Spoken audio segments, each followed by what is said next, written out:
How you going, guys? First thing I want to do is say a huge thank you to all of you who like to subscribe to my YouTube channel and who watched the first episode of the BloodyOath podcast. In today's episode, I'm going to take some feedback from what was discussed in that first episode and talk a little bit more about my history, where I've come from, some of the tournaments that I've ran, some of the different lists that I've run, and where I've come from as a hobbyist. And I thought, what better way to do that than to go through my collection item by item, everything that is in these cases, and talk about the lists that I've used them in and a little bit of history about where they came from and that sort of thing. So if you found the history element of the first episode interesting, hopefully you'll find this one interesting. And please make sure you put comments below letting me know what sort of things you'd like me to discuss in future episodes, whether it be particular people you'd like me to try and interview, or whether it be particular topics you'd like to see me discuss. This podcast is primarily me and my passion for communicating. It's mainly me expressing how much I love talking about Warhammer. So I want to have conversations, not just rants. I want to be able to read the comments and then engage with them in a real way. So if there's a topic that you find particularly interesting, let me know. And if it's something that I also find interesting, we'll have a conversation about it. So without further ado, let's get a little bit into the history of Blog for the Blood God, where it came from, and where these collections have spawned from. Blog for the Blood God presents the BloodyOath podcast. Alright, let's get stuck into it. New camera, new minis added, new shelving layout. Let's go through what we've got here.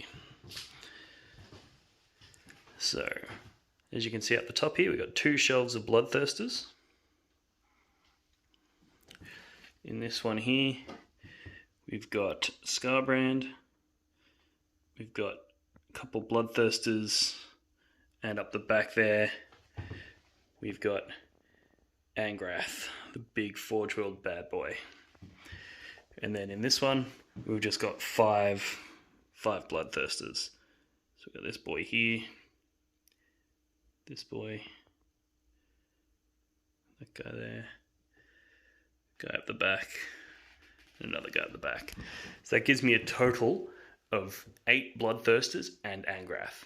So there was a really cool formation back in the 7th edition where you could take all of them, and basically every time one of them died, the remainder of them got +1 attack and +1 strength.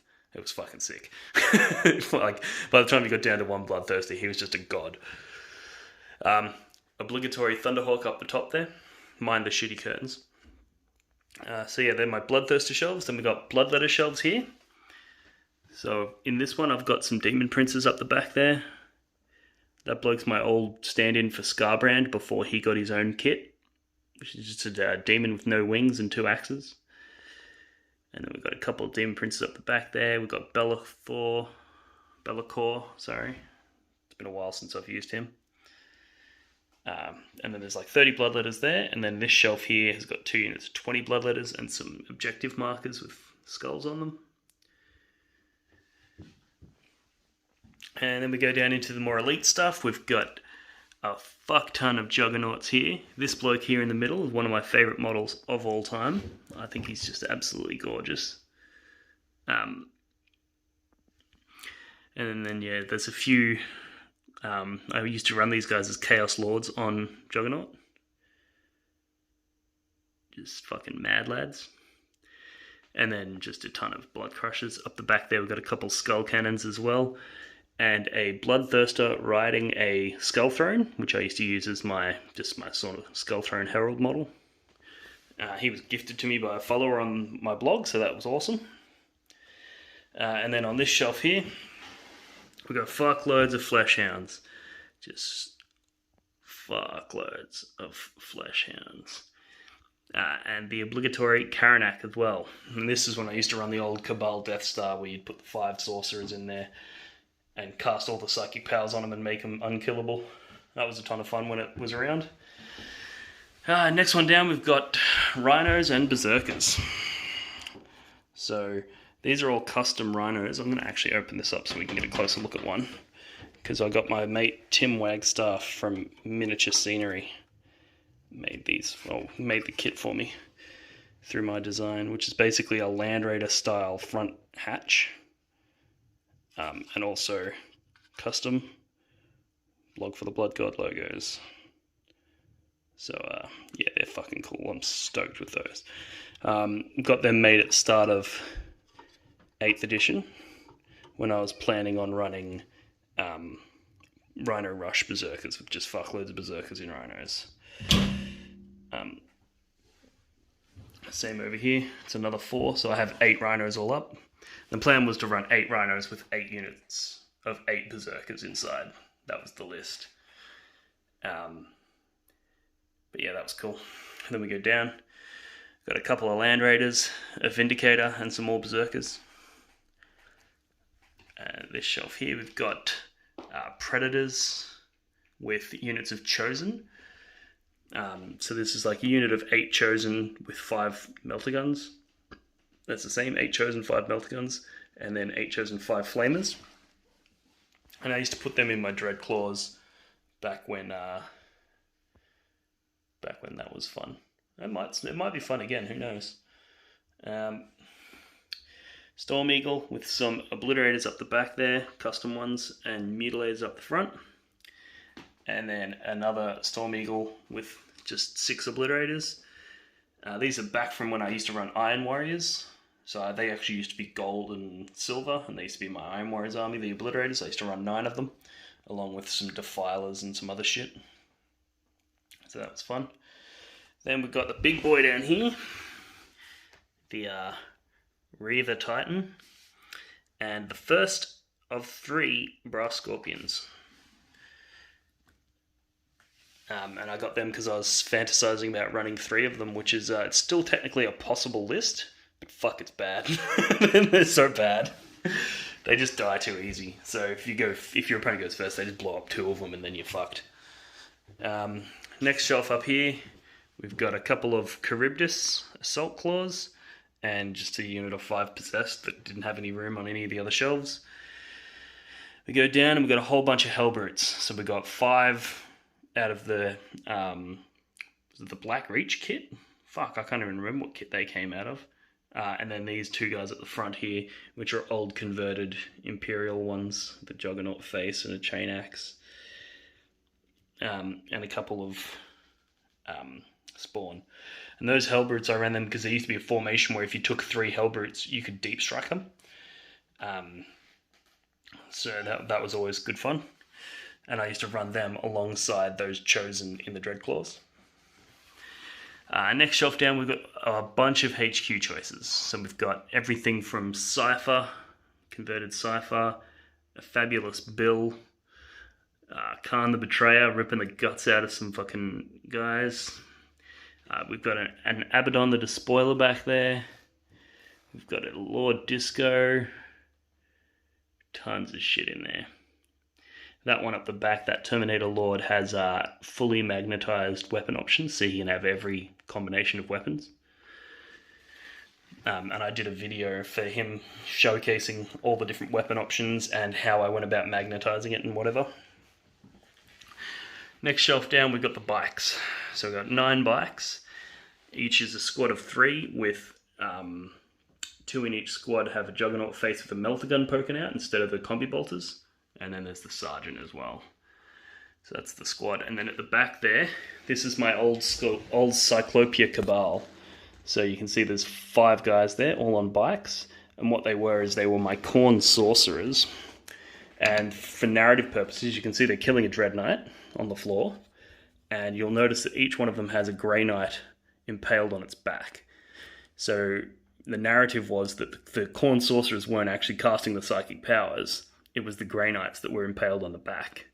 And these guys were just torturing and killing them, but keeping them alive so that they could keep bleeding them and keep, using their powers to slaughter. I got a lot of heat for that because it was not entirely narratively sound, but I thought it was fucking cool. And I put a lot of effort into the conversions to make sure that it was as immersive as possible, and I wasn't just fucking telling people, oh yeah, by the way, this Khorne guy is casting psychic powers. I tried. I tried to make it, work. Anyway, Now we've got 3 Warp Smiths and my Demon Engines, so a couple of Mauler Fiends, there's a Soul Grinder up the back there, and a Blood Slaughterer. I did a painting tutorial on that Blood Slaughterer to show you how I achieve my effects, and it's a speed painting tutorial. I think I painted that guy in just under an hour. So for those of you who are watching this thinking, how the fuck does he have so much fully painted stuff? Well, I've got a tutorial that shows you how that works. I'll put the link to that in the description below. Then we've got the 3 Dreadclaw drop pods. And down here we've got 2 Helldrakes and my Wargame exclusive Angron, who I'm really fucking happy with him. He's a fucking sick model. Next case. Ugh. Alright, up here we have another Charybdis, so that gives me a total of 3 Charybdis Assault Claws. And out of this one we've got 20 Possessed. Now you'll notice a change in the paint scheme for my CSM here, where I've gone from the red and gold to a bone and gold. And I've done that so that I can run them as any legion that I want, or any god that I want, without it being too confusing. So like if I try to run these Possessed and say, oh, they're Nurgle Possessed, so that I can cast Miasma of Pestilence on them, right? Like, people will flip out, right? Whereas these ones, I could say they're Khorne, I could say they're Nurgle, I could say they're Slanesh, it doesn't really matter. And you'll also notice that this is going to tie in, this colour scheme is going to tie in with my Marine army. And the idea there is that vehicles like the, I don't know, like that Falchion down there, for example, I could run it with my CSM or my Marines, and it doesn't really matter because it's the same colour scheme. And that just allows me to get way more utility out of those models. Eventually I'll probably go through and repaint a bunch of this stuff to adhere to this scheme. I'll just do it like bit by bit as I need it for a tournament. You know, if I need a second Dreadclaw or a second Assault Claw, I'll, you know, paint one of them so that it suits, and we'll see how we go. A fuck ton of cultists. So this was first when 8th edition came out. I was asked to play for the Victorian ATC team, and the list that I was running was just fuck tons of cultists with Malefic Lords, and it was fucking so retarded a strong list, because this is back when you could use Tide of Traitors multiple times, and you just keep bringing back cultists, and you're throwing them at them. You'll also notice a base change here, so these bases are grey, whereas these ones have got the red on them. I will be slowly but surely moving them all to this grey style, and you can see all I've done is repaint the red so that it's consistent, and that's just, again, so that it can tie in with my regular Marines. I can chop and change as need be, and it also means that I can share one display board for all my armies, because they can all have the same basing style, whereas previously I had to have a Khorne display board and a Marines display board and a fucking Tau display board, and it was just pissing me off having all this different stuff. I was like, why don't I just make one really cool display board and then base all my armies to suit? So one day I'll probably go through and rebase all these cultists, but that's a huge fucking job because there's about 200 of them in there. Next shelf down is some more Chaos Lords. Again, you can see in the new sort of bone colour and the grey basing style. So we've got a, what's it called, Master of Possession there. He's just a jump pack Lord or a jump pack Sorcerer. Then we've got a new Khan the Betrayer to suit this new colour scheme. So I've got 2 of them now. He's also the new model, which looks sick. And yeah, to make sure that he's definitely Khan and not some pleb in grey armour, I've just coated him in blood. We've got the new Abaddon. We've got another Sorcerer Lord, and then we've got a, what's it called, Dark Apostle, and a couple Demon Princes up the back there. Next shelf down, we've got a fuck ton of Terminators. So again, in that new scheme. And at the back there, I've got some just general CSM, which will all be in that same new scheme, so that they all tie in together. Next shelf down, we've got my Nurgle. So we've got 30 Plague Bearers and a bunch of Nurglings. It's kind of hard to see those Nurglings from here, but they're a conversion where basically I've taken like a gumnut style thing, and I've converted it to have tentacles and stuff coming out of it, like a Nurgle Spore.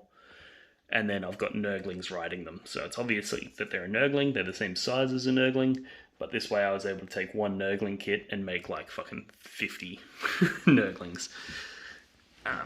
All about that efficiency in hobby. At the back there we've got some Zangors, we've got Araman, and we've got 2 units of, what are they called, Brimstones.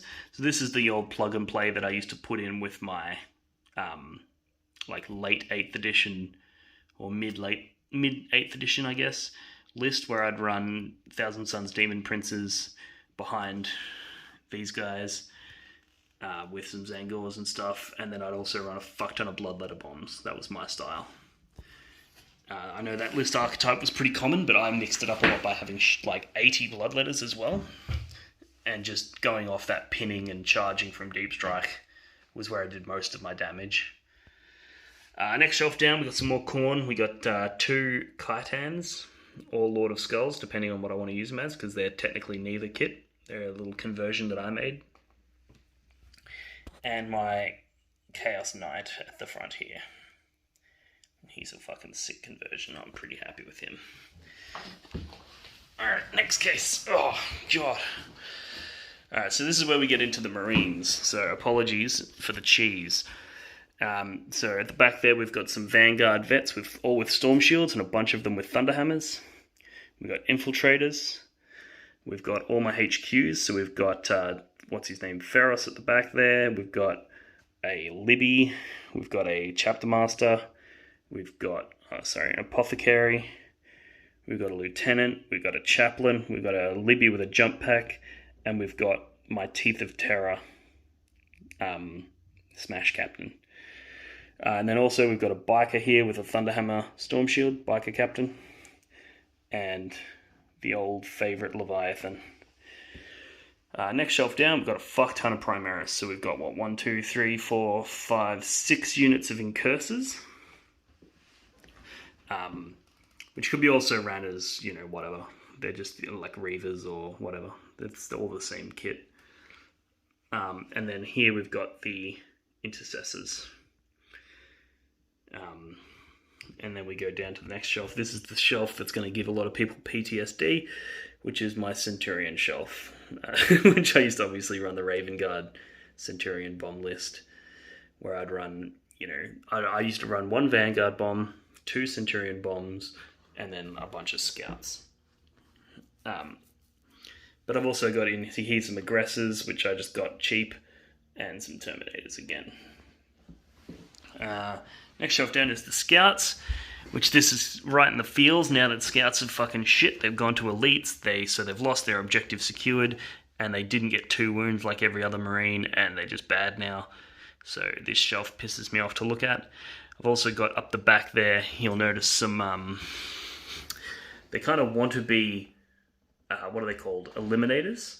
I wanted to get some Raven Guard style Eliminators, but the problem is they're traditional Marines with sniper rifles. So they're not Primaris, so it's sort of tricky. But that was the plan. I'll probably end up just buying proper Eliminators. And we've got a Storm Talon.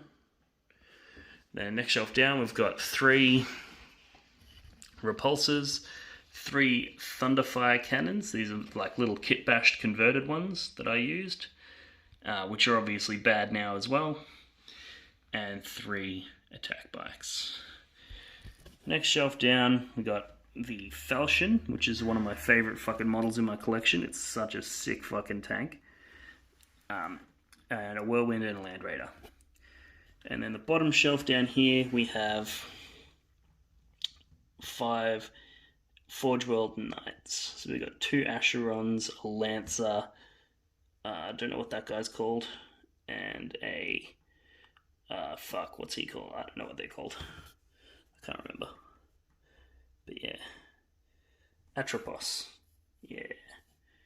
So I'm pretty happy with those guys. And that new scheme is designed to tie in with the bone of the Marines, but also be a bit unique as well with the black base. And now last case on this side of the room, we've got my Deathwatch. So you'll see there's a Deathwatch Knight up the back there. And he's got he was my, what are they called, gallant, but basically I wanted to make him more Deathwatchy, so I gave him a big storm shield and made his chainsword handheld. And the idea is the storm shield I used to give him, I can't remember what the combo of traits was, but there was a way that you could give him a 3-up invuln. So yeah, that's how I used to run him. And you'll notice that his shield's got some funny writing on it. It says such purge, Titan, blah blah, Xenos Hunter, Killer, Questorus. But then at the bottom it says, I came here to purge Xenos and to fuck, and I'm all out of fucks. Alpha Titan. So yeah, that's a little bit of Deathwatch attitude for you. We've got Hellblasters along the side here. We've got some aggressors at the back there, some Thunderhammer jump pack dudes, some Flamer, what are they called? Infernus Heavy Flamers, and some other boys, and then a couple characters here, Stormshield Thunderhammer guys, and jump pack Librarian. I'm a big fan of the new Primaris kits, so I was like, you know what, he's just a regular jump pack Libby. He's not a Primaris, but I like that model, so... and then there's obviously a Vendread in there as well. Next shelf down, we have our traditional kill teams. So by traditional kill teams, I mean kill teams that were really popular in the last edition, not the current codex, where it's basically a bunch of Storm Shield Thunderhammer vets, a bunch of Terminators, a Vanguard vet, and a biker. I was a big fan of the frag cannons. I know that technically they weren't optimal loadout because they were a bit more expensive for what they did, but they used to do 2d6 shots that auto hit. Granted, it was only 9 inches range or 8 inches range, but it was just so, when it went off, it was so good. And the amount of times that you'd deep strike in and you wouldn't get to use them, but then you'd charge something and you'd pin it, and then in your next turn you'd fall back out, you'd shoot with a bunch of shit, and then you'd pick one thing and you'd throw 2 frag cannons into it and fucking destroy it, and then you'd jump back into a new combat and pin on that. And it was just like, when they went off, they fucking went off. I'd see that, like, they would shoot down flyers, which Deathwatch used to struggle with. They'd deal with Horde in a fucking capacity. Like, those 2 guys would kill like half a Gaunt unit on their own, which would mean the rest of the long range guys could shoot something downfield. Yeah, they were fucking sick. They always gave me value. But yeah. And then we go down into here. So this is a Horus heresy army that I was building towards. But I did run it in a couple of events as just vanilla Marines way back in the day. So basically at the back there you've got Devastator squads with, I made custom frag cannons, which you can probably see one there. Not frag cannons, grav cannons. So I used to run grav cannons in a drop pod with the, Cataphracti captain, and that way he'd drop out and they'd be able to shoot and all that cool shit back in 7th edition. We've got Angron there, kicking ass. We've got some, what are they called? I can't remember what they're called. The Horus Heresy World Eaters combat guys. And then we've got another Khan. So I've got 3 Khan models total. Just going to turn him around so he's facing the right way. So Heresy era Khan. Next shelf down, we've got Cataphracti Terminators, a Contemptor, and my 2 Cataphracti Captains. These are the boys that I did up in the with the Devastator squads in the drop pods. I'm gonna pop one guy out because I want to show you. I did a painting tutorial on this guy's shield on wet blending and freehand. So I'm not the world's greatest painter, as you can probably see, but I felt like testing a technique, and somebody asked me to teach them how to.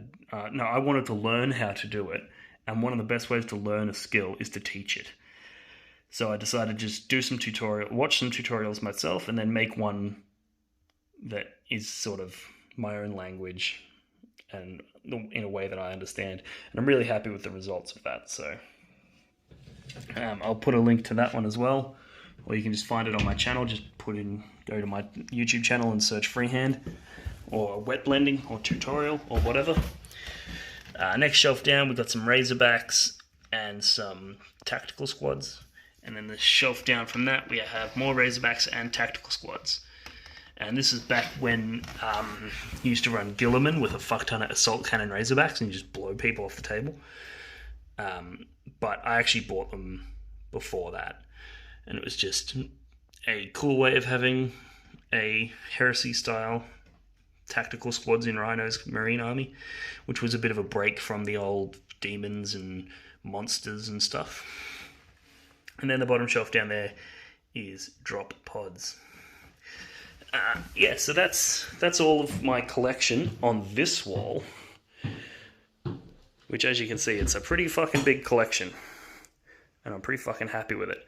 However, it's not all. I also have an area that I call the Corner of Shame, and that's this tower collection here. So I'll get this chair out of the way, and I'll run you through that. So the top shelf here, you'll notice fuck loads of shield drones, all banded so that they're in squads of 12. Yeah, fuck loads of shield drones. Even a happy boy. He's my happy boy.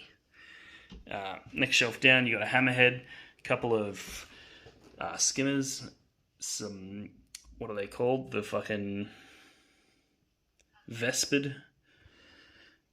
These guys are my firesight marksman conversions. So they're just marking people up with marker lights. You got Ethereal there, another one there, a Cadre Fireblade, and another Cadre Fireblade there. Shelf down from that, you got 3, what are they called, Devilfish, and 3 units of 6, or 4 units of 6 Fire Warriors. Shelf down from that, another 3 Devilfish, another 4 units of 6 Fire Warriors. Shelf down from that, we have 9 Hazard Suits, 3 Broadsides, and 2 Fusion Commanders. And then we've got 3 units of 3 Stealth Suits. Then down from that, we have the Riptides. So this is another shelf that's going to give some people PTSD. I've got 1, 2, 3, 4 Riptides and 2 Ghost Kills. And the reason that I have 4 Riptides is because one of the tournaments that I attended and came first was I think it was 2,500 points was the tournament, and they made it rule of 4 instead of rule of 3. So basically what I did was I brought 4 Riptides and 4 units of 12 drones. It fucking triggered everyone. It was fun. And lucky last, we've got 2 Storm Surges, a Yavara, another HQ, and some flyer thingies, whatever they're called, bombers. So that's my collection. Hope you guys enjoyed the tour. Alright, I guess while I'm doing this tour, I should show you the other part of my collection that I'm quite proud of, and that is my trophies and awards. So I'll start with the awards because they're a little bit less prestigious, I guess. So some of the earliest certificates that I got from, Bladestorm. And this was a team event where it was me and a bloke named Daniel, so our team name was Daniel, sorry. It was actually Daniel is a shit cunt, but they wouldn't print that on the fucking the award, but we won that. And then there's another one over here where I got Funkiest Commander at Arc, which was off my Khan the Betrayer that was ripping the guts out of all those other cunts. And then we go into the trophies. So, in no particular order, we've got highest battle points at Black Crusade, the Slaughter of Armageddon. At the same event, I got best overall, first place. So that was an event where you had a paint score and a battle score. 2019, I got third place battle at Black Crusade again, which is another iteration of that event. Then we got a few trophies from Mensa Open over the years. So 2016, I got third overall, and I got Player's Choice Best Presented Army. And 2017, I got the overall champion, first place. Next shelf down, we've got Geelong Heresy.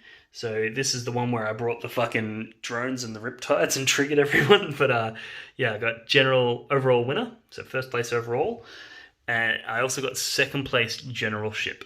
And I think I could be wrong, but I think I actually got first place generalship, but because I took the first place overall, they then bumped me down so that they could give somebody else the first place general. I'm not 100% sure.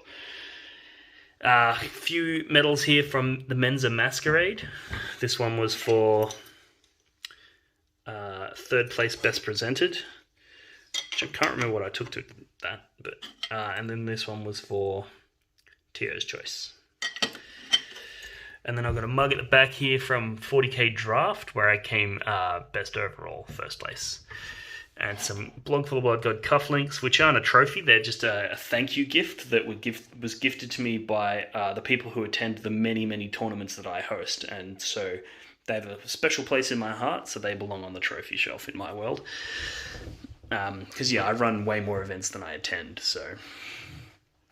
then down here, Tio's Choice from EastCon 2015. Now, that was the first serious event that I ever attended. The first event that I attended that wasn't just a little GW, like, 5-man fuck-around event. And I got Tio's Choice Best Presented Army there. Then we've got an Eightfold Path, first place. So there was one year where I had to step in as an additional player to shore up the numbers. And I asked the people before the event starts how they wanted me to play. Did they want me to just play stupid, or did they want me to play hard? And they said, play hard. You're just as valid as anyone else. And I won. Then we've got over here Black Crusade 2017, first place overall. And then these three, which are probably my most proud trophies, which are my Australian Team Championship medals. So we've got a first place here. So the first year that I went, 2017, we came second. Then in 2018, we came first. And then 2019, we came third. And unfortunately, there was no 2020, but I was slotted to be captain of the 2020 event. I'll sort that out later. It's hard to do with one hand. So I was supposed to be captain of 2020, but unfortunately the event was cancelled due to COVID. And we ended up just deciding that we were going to treat the team selection process as if the event did run, and we've restarted that whole process, and we're in the middle of that now. But we're looking for a strong 2021 win, so look out, Queensland, if you happen to be watching.